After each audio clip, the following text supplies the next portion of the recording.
Amanda's words hit me like a slap across the face as she stood in my son's kitchen, her wedding dress hanging pristine behind her. The best gift would be if you disappeared from our family. She smiled, that plastic smile I'd grown to hate permanently. Michael nodded in agreement, not even bothering to look at me. If you're watching this, subscribe and let me know where you're watching from. Let me give this some context first. I need your likes and comments to know you're following along with my story. How did I get here? 3 years ago, I'd sold my beautiful Victorian home, the one my late wife Kayla and I had lovingly restored, to give Michael and Amanda the down payment for their dream house, $87,000. My entire life savings handed over with a father's unconditional love. They'd promised I'd always have a place there, always be part of their family. Now, the day before their elaborate wedding that I was financing, Amanda decided I was disposable. You heard her? Michael said finally, his voice cold. This is supposed to be our special weekend. Your negativity is ruining everything. My negativity? I'd spent the morning arranging flowers, the afternoon helping with last-minute preparations, and the evening listening to Amanda complain about everything from the weather to the caterer. The only negative thing I'd done was suggest maybe we didn't need ice sculptures shaped like swans. Where exactly am I supposed to go? I asked, my voice eerily calm. Amanda shrugged, examining her manicured nails. I don't know. A hotel? Your brother's? Honestly, Kevin, I don't care where you go as long as you're not here tomorrow. This is my son's house too, I reminded her. Actually, Michael cleared his throat. It's more Amanda's house now. She's been handling all the finances, making the improvements. You just gave us some money once. Some money once. $87,000 reduced to some money once. I stood there in the kitchen, where I'd cooked countless family dinners, looking at the granite countertops I'd helped choose, the custom cabinets my money had made possible. These people had taken everything I'd given them and convinced themselves they deserved it. That's when something inside me shifted. Not broke. Shifted like a gear clicking into a different position. You're right, I said softly. I should go. Amanda looked surprised. She'd probably expected tears, pleading, the usual drama she could later describe to her friends as Kevin being difficult again. I'll pack my things and be gone within the hour. Michael actually looked relieved. That's probably for the best. Dad, we can talk after the honeymoon once things settle down. Talk after the honeymoon. As if this was just a temporary disagreement about seating arrangements. I went upstairs to the guest room that had been my home for the past 6 months. Not my room. I wasn't allowed to call it that. Always the guest room, because guests eventually leave. As I folded my clothes into my suitcase, I could hear them downstairs, already planning how to rearrange the space. Amanda wanted to turn it into a yoga studio. Michael thought it would make a good office. Neither of them considered that maybe, just maybe, they should feel some guilt about throwing out the man who'd made their perfect life possible. I paused at Kayla's photograph on the nightstand. 43 years of marriage, and she'd never once made me feel unwanted in my own home. Don't worry, sweetheart, I whispered to her image. I'm not going down without a fight. But first, I had phone calls to make. Sitting in my car outside their house, no, scratch that, outside the house my money had bought, I pulled out my phone and dialed my lawyer's emergency number. Margaret Chen had been handling my affairs since Kayla's death, and she'd warned me about this exact scenario. Kevin, it's Saturday evening. Is everything all right? Margaret, I need you to pull the documentation on the house purchase, all of it. A pause. Has something happened with Michael and Amanda? I told her everything. Amanda's ultimatum, Michael's betrayal, the casual way they dismissed my contribution as some money once. Margaret listened without interruption, though I could hear her typing furiously. Kevin, I've been worried about this for months. The way they've been treating your investment as a gift rather than what it actually was. What do you mean, what it actually was? Another pause. Longer this time. You don't remember signing those additional documents? The ones I insisted on after you expressed concerns about Amanda's spending habits. My heart started beating faster. Margaret, please tell me you protected me somehow. Oh, honey, the $87,000 wasn't a gift. Legally, it was a loan with your name on the deed as co-owner. Amanda never signed the acknowledgement forms I sent over. In the eyes of the law, you own 35% of that house. I nearly dropped the phone. Are you serious? Dead serious. Amanda kept forgetting to sign the paperwork, and you were so focused on keeping peace in the family that you never pressed the issue. But the mortgage company has you listed as a co-borrower. The deed shows your ownership stake. It's all completely legal and binding. Through the kitchen window, I could see Amanda showing off her wedding dress to someone on video chat, probably her mother. She was laughing, gesticulating wildly, completely oblivious to the conversation that was about to change her life. Margaret, hypothetically speaking, what would happen if I wanted to sell my share of the house? Well, as a co-owner, you'd have every right to force a sale. The other owners would have first right of refusal, of course. They could buy you out at current market value.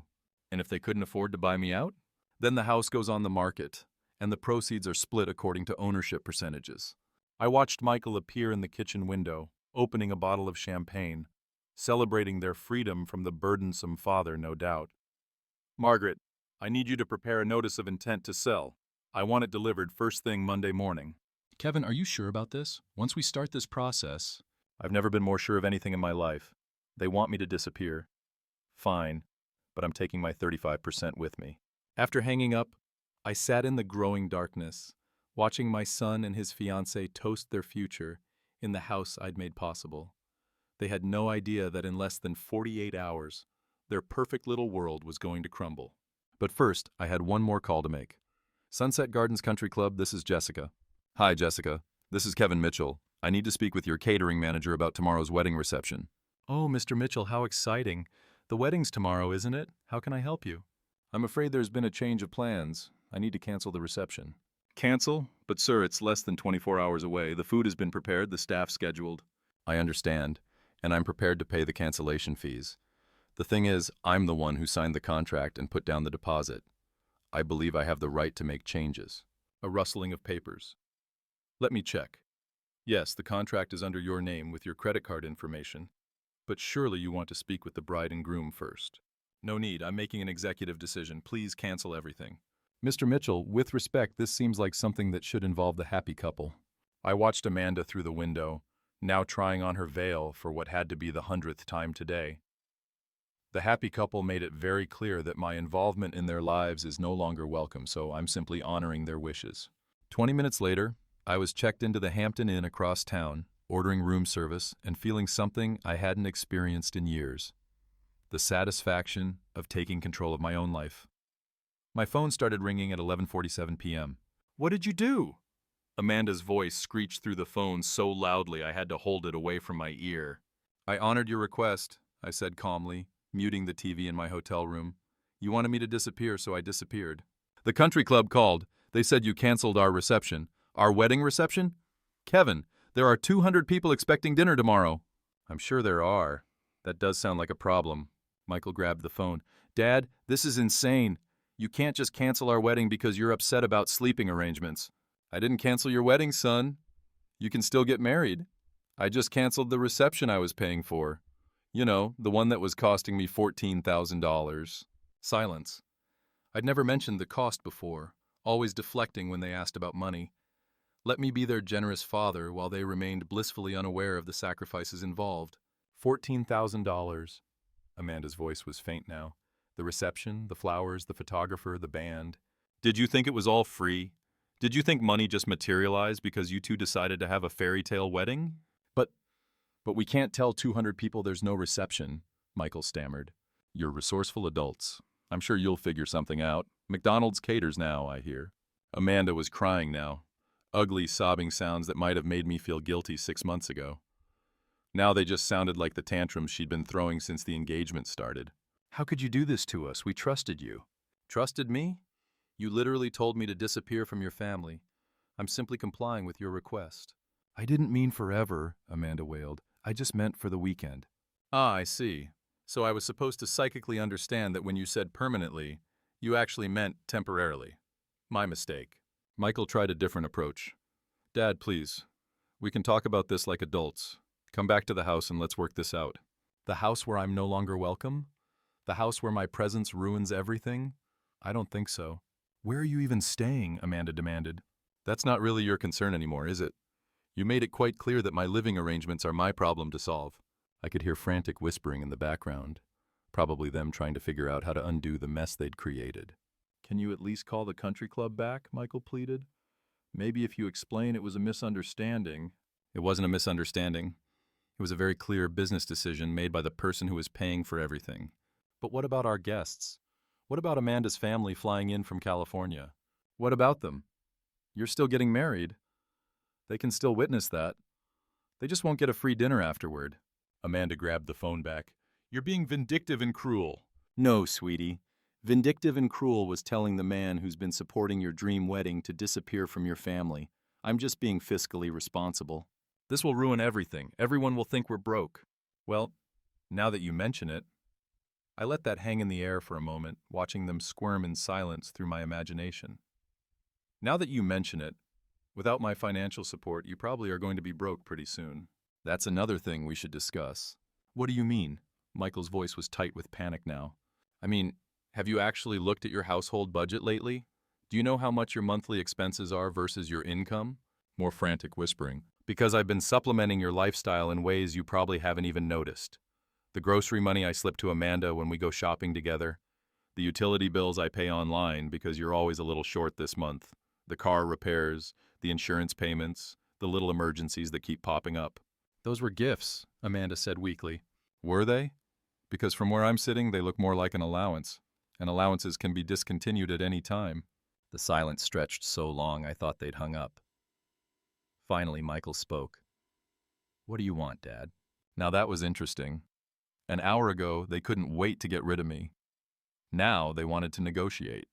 I want exactly what you offered me, to disappear from your family permanently. And I want to take my money with me when I go. By Sunday morning, my phone had 37 missed calls and 41 text messages. I ignored them all while enjoying room service breakfast and reading the Sunday paper like a civilized person. The wedding was scheduled for 2 p.m. At 9 a.m., there was a knock on my hotel room door. Through the peephole, I saw Michael in his wrinkled tuxedo shirt, looking like he hadn't slept at all. Dad, please, we need to talk. I opened the door but didn't invite him in. Shouldn't you be getting ready for your big day? That's what I need to talk to you about. His eyes were red-rimmed, desperate. Amanda's having a breakdown. She's locked herself in the bathroom and won't come out. Her mother is threatening to fly back to California. The whole thing is falling apart. I'm sorry to hear that. I hope you work it out. Work it out? Dad, you destroyed our wedding. No, son. I removed my financial support from your wedding. There's a difference. He pushed past me into the room, and I let him. Sometimes you have to let people hang themselves with their own words. This is insane. Over what? A misunderstanding about sleeping arrangements? Sit down, Michael. Something in my tone made him obey. I remained standing, looking down at my 42-year-old son, who was finally starting to understand that actions have consequences. This isn't about sleeping arrangements. This is about respect. This is about gratitude. This is about treating the person who made your lifestyle possible like a human being instead of an inconvenience. We've always treated you well. Have you? When was the last time you asked about my life, my interests, my feelings? When was the last time you invited me somewhere because you wanted my company, not because you needed my help? He opened his mouth, then closed it. I'll wait. The silence stretched uncomfortably. When was the last time you called just to talk? When was the last time you remembered my birthday without Facebook reminding you? When was the last time you treated me like your father instead of your personal bank? That's not fair. Isn't it, Michael? In the past year, how much money have I given you and Amanda? I don't know. A few thousand here and there for emergencies. $37,000. His face went white. $37,000 in emergencies and little helps, on top of the $87,000 for the house down payment. That's $124,000, Michael, more than most people make in 2 years. We were always planning to pay you back. Were you? Because Amanda's been shopping for a new car. You've been looking at vacation packages to Europe. Neither of you has mentioned paying me back even once. He slumped forward, head in his hands. What do you want from me, Dad? I want you to understand that I'm not your personal ATM. I want you to understand that kindness and generosity aren't infinite resources. And I want you to understand that when you treat someone badly enough for long enough, eventually they stop caring about your problems. So you're punishing us by ruining our wedding day? The casual cruelty in that statement, that my setting boundaries was punishment, confirmed everything I'd been feeling. No, Michael, I'm protecting myself by stopping the pattern of financial abuse. Financial abuse? That's ridiculous. Is it? You've conditioned me to believe that my only value to your family is monetary. You've trained me to expect crumbs of affection in exchange for major financial contributions. You've made me feel guilty for having needs and expectations while you take everything I offer for granted. I sat down across from him, leaning forward so he had to look at me. Yesterday, Amanda told me the best gift I could give your family was to disappear permanently. And you agreed with her. After everything I've done, everything I've sacrificed, you agreed that I should disappear. She didn't mean it. Yes, she did, and so did you. And you know what? You're going to get exactly what you asked for. He looked up sharply. What does that mean? I smiled. And it wasn't a nice smile. It means you better figure out how to pay for your own lifestyle from now on. It means you better hope Amanda's parents are feeling generous, and it means you better start looking at apartments because the house situation is about to get very complicated. What are you talking about? I'm talking about the legal documents you never bothered to read before Kayla and I helped you with that down payment. The ones that make me a co-owner of your precious house. The color drained from his face completely. That's right, son. I own 35% of your house, and I'm about to put it on the market. Michael stared at me like I'd just spoken in ancient Greek. You can't own part of our house. We bought it. We live there.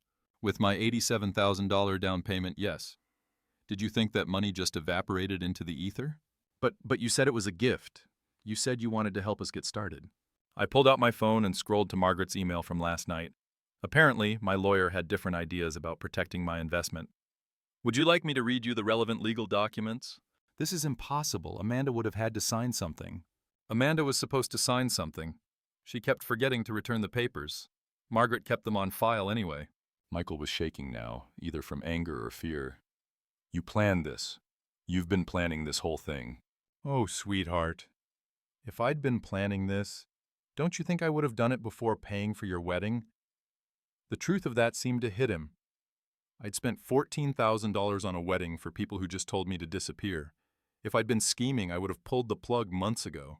So what happens now? His voice was small, defeated. Now you have a choice. You can buy out my 35% share at current market value, or we can sell the house and split the proceeds. We can't afford to buy you out. The house is worth $300,000 now. 35% of that is over $100,000. I know, I'm good at math. That's why I have money. And you two are always broke. He flinched. We're not broke. We just have a lot of expenses. Michael, your combined household income is $8,000 a month. Your mortgage payment alone is $2,400. Add in car payments, credit cards, utilities, groceries, and Amanda's shopping habit, and you're spending more than you make every single month. How do you know all that? Because I've been making up the difference for the past 3 years. Do you think the money fairy was leaving cash under your pillow? The hotel room phone rang. I answered it while Michael sat there processing his new reality. Mr. Mitchell, this is Jessica from Sunset Gardens. I have the bride's mother on another line. She's asking about reinstating today's reception. She says she'll pay all the costs if you'll allow us to proceed. I looked at Michael, who was listening with desperate hope in his eyes. That's very generous of her, Jessica, but I'm afraid that won't be possible. Dad, please, Michael started. I held up a hand to silence him. You see, Jessica, there are some family dynamics at play here that make it inappropriate for me to accept payment from other family members for an event I chose to cancel. I understand. Should I tell Mrs. Howarth that the cancellation stands? Yes, please. And Jessica, send my final bill to this hotel. I'll settle up everything I owe for the inconvenience. After hanging up, I turned back to Michael. Amanda's mother was willing to pay $14,000 to save your reception. She's been planning this wedding for months. She invited half her country club. How nice for her. Too bad her daughter couldn't manage to be civil to the person who was originally paying for everything. Michael pulled out his phone. I need to call Amanda. We need to figure out what to do about the house. Go ahead, but Michael, when you talk to your wife about our new arrangement, make sure she understands something. He looked up from dialing. I'm not the same man who walked out of your house last night. That man was desperate to keep peace in the family at any cost. This man is done being taken advantage of. You're really going to force us to sell our home? I'm going to exercise my legal rights as a co-owner. What you do with that information is up to you. He left without another word, probably to deliver the worst news of Amanda's life on what was supposed to be the happiest day. 20 minutes later, my phone rang again. Kevin, Amanda's voice was barely recognizable through her tears. We need to talk. No, sweetie, we really don't. You made it very clear yesterday that talking to me wasn't something you were interested in doing. I was upset. I was stressed about the wedding. I didn't mean what I said. Of course you were upset. It must be exhausting pretending to tolerate someone you obviously despise. I don't despise you, Kevin. In the 3 years since you moved into the house I bought for you, you've never once thanked me. Not once. You've never asked about my life, my interests, my health. You've never invited me to anything unless you needed me to babysit or bring food or write a check. That's not true. When was the last time you called just to see how I was doing? Silence. I'll save you the mental effort. Never. You've never called just to check on me. But you're Michael's father, your family. Yesterday you told me the best gift I could give this family was to disappear permanently. Today you're claiming I'm family. Which is it, Amanda? More crying. The kind of desperate sobbing that once would have made me rush over with tissues and comfort. Kevin, please, I'll do anything. I'll apologize publicly. I'll pay you back. Pay me back with what money? You don't work, remember?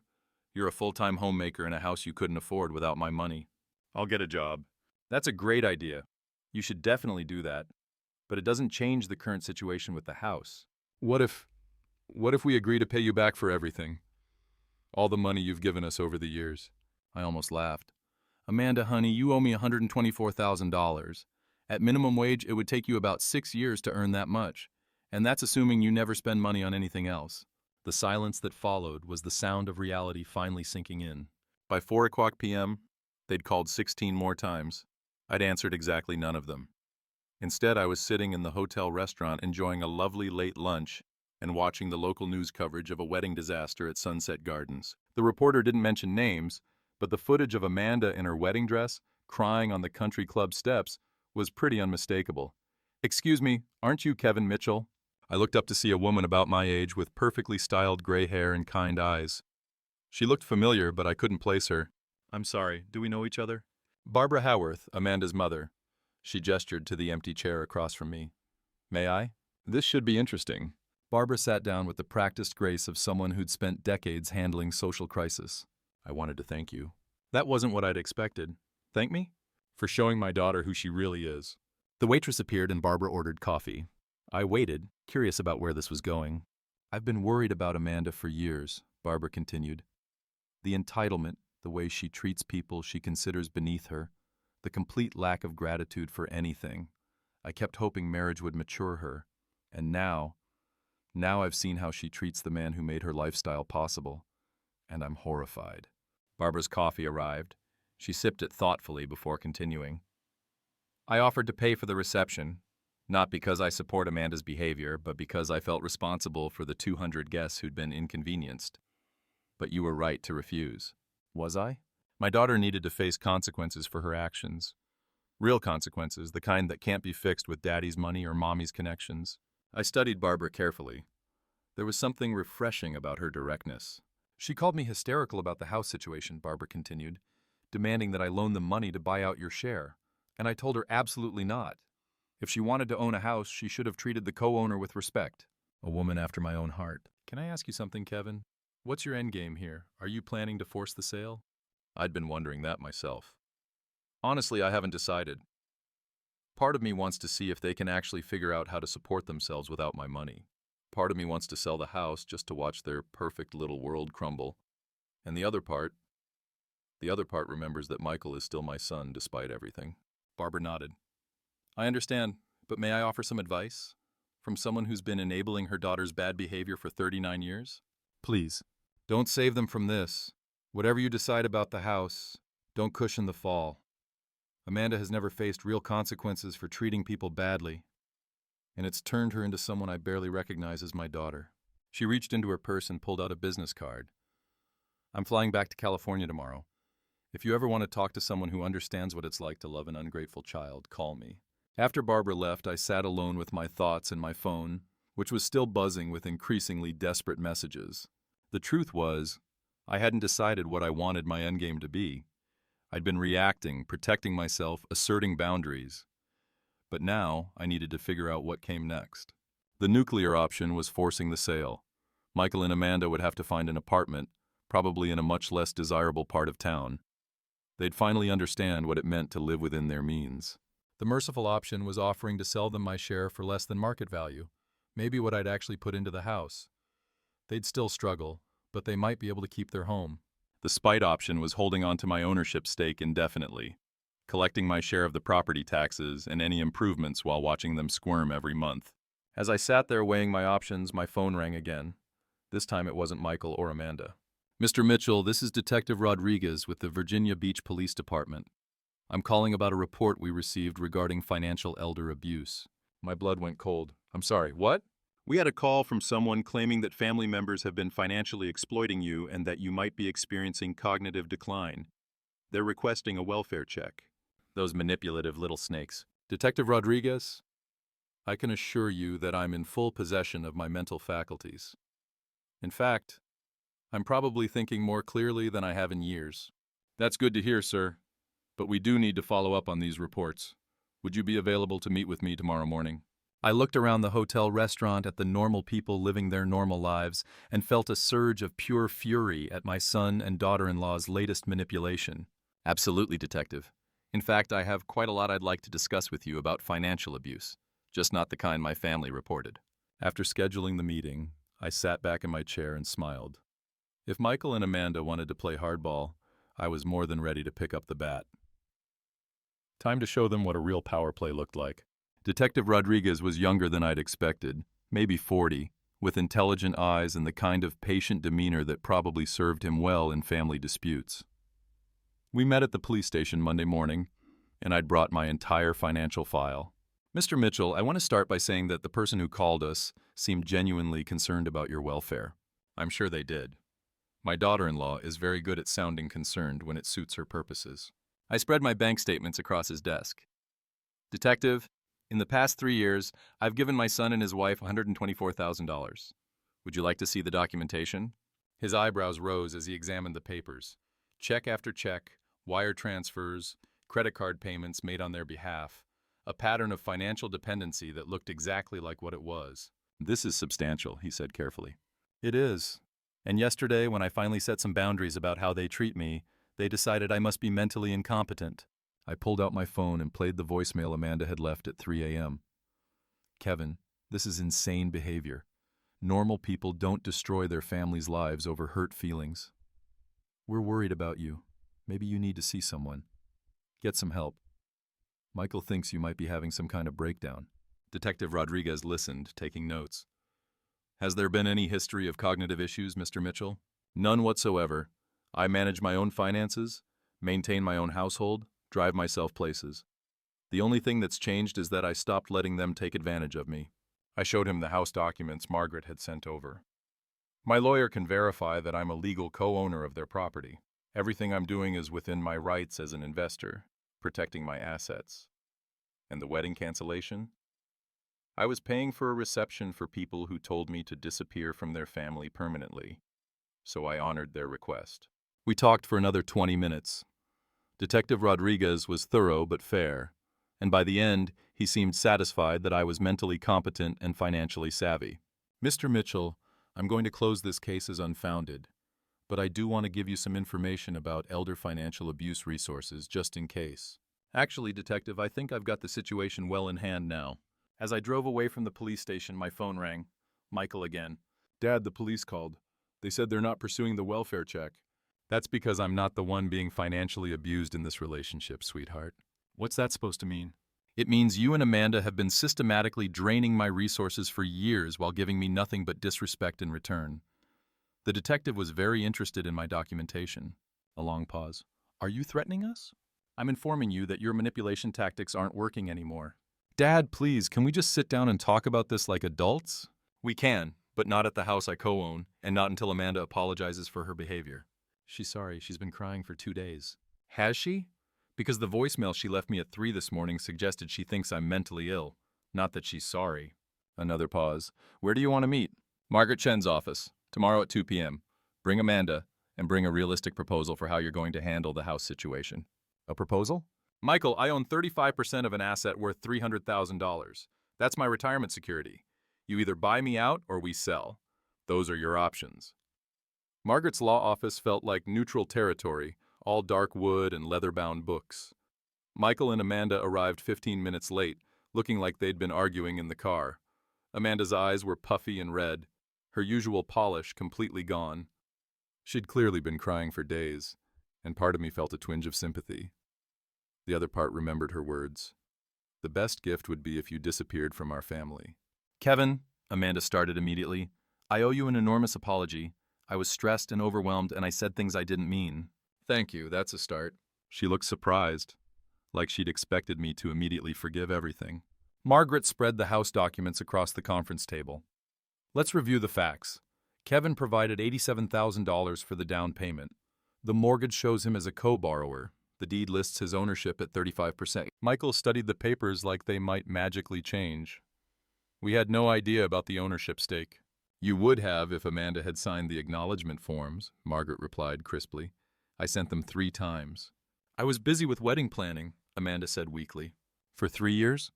Margaret's tone was beautifully skeptical. I let them squirm for a moment before speaking. The question now is how we move forward. I have a proposal. They both leaned forward hopefully. Option 1, you buy out my 35% share at current market value, about $105,000. Amanda's face went white. We don't have that kind of money. Option 2, we put the house on the market and split the proceeds according to ownership percentages. We'd have to move, Michael said quietly. Yes, you would, to something you can actually afford. What about option 3? Amanda asked desperately. There is no option 3. Those are your choices.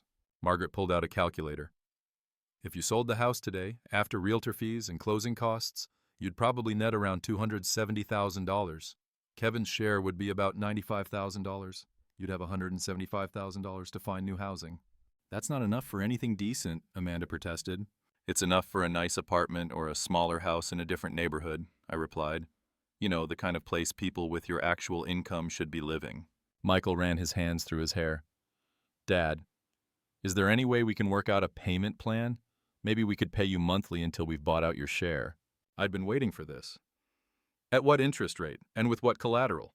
You've already proven you don't honor financial agreements. That's not fair. Isn't it? You owe me $37,000 in emergency loans that you never intended to repay. Why would I trust you with another $100,000? Amanda started crying again. This is going to destroy our lives. No, Amanda. This is going to force you to live within your means for the first time in your adult life. But what about our credit? What about our reputation? I almost laughed. Your credit?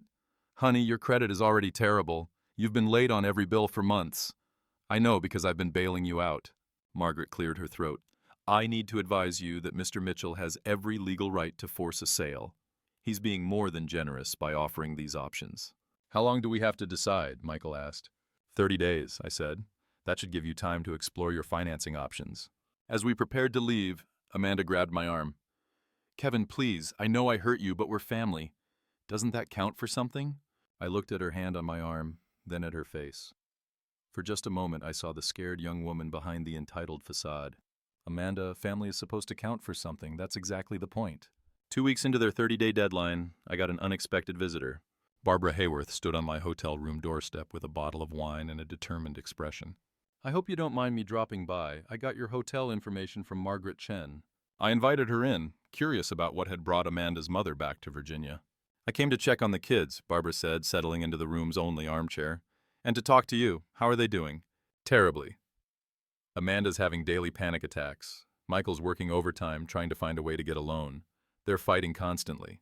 I poured us both glasses of wine. Surprised to find I felt less satisfaction in their misery than I'd expected. Barbara, are you here to ask me to reconsider? Actually, no. I'm here to tell you about Amanda's father. That wasn't what I'd expected. Richard spoiled our daughter rotten, Barbara continued. Every tantrum was rewarded. Every consequence was cushioned.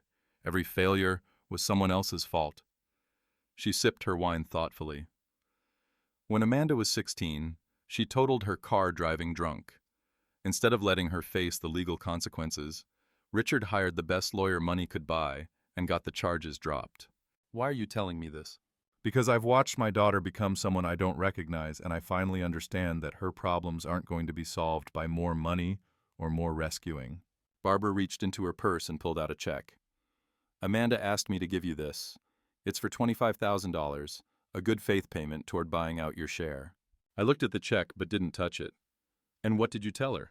I told her I wouldn't be her enabler anymore. That check represents Richard's life insurance policy, money I was saving for her inheritance. But I realized that giving it to her would just be repeating the same pattern. She tore the check in half. Barbara, that's a lot of money. Money Amanda hasn't earned and doesn't deserve. Kevin, I want you to know that whatever you decide about the house, you have my support. Even if it means they lose their home. Especially then. Maybe having to start over will teach Amanda what work and gratitude actually mean. After Barbara left, I sat alone with my thoughts. For 3 years, I'd been Amanda's enabler just as much as her parents had been. Every time I wrote a check to cover their shortfall, I'd been teaching them that there would always be someone to catch them when they fell. The question was, what kind of lesson did I want them to learn now? My phone buzzed with a text from Michael. Dad, we've been approved for a home equity loan that would cover $60,000 toward buying you out. Can we meet to discuss partial payment arrangements for the rest? I stared at the message for a long time. They were trying, which was more than they'd done in years. But a home equity loan meant going deeper into debt, not learning to live responsibly. I typed back, we can discuss it, but I want to see a complete household budget and a realistic plan for paying off all your debts, not just mine. His response came immediately. Anything you want, Dad. We just want to make this right. For the first time since this whole thing started, that sounded like progress. The budget meeting was enlightening in the worst possible way. Michael and Amanda spread their financial documents across Margaret's conference table like evidence of a crime, which in a way they were.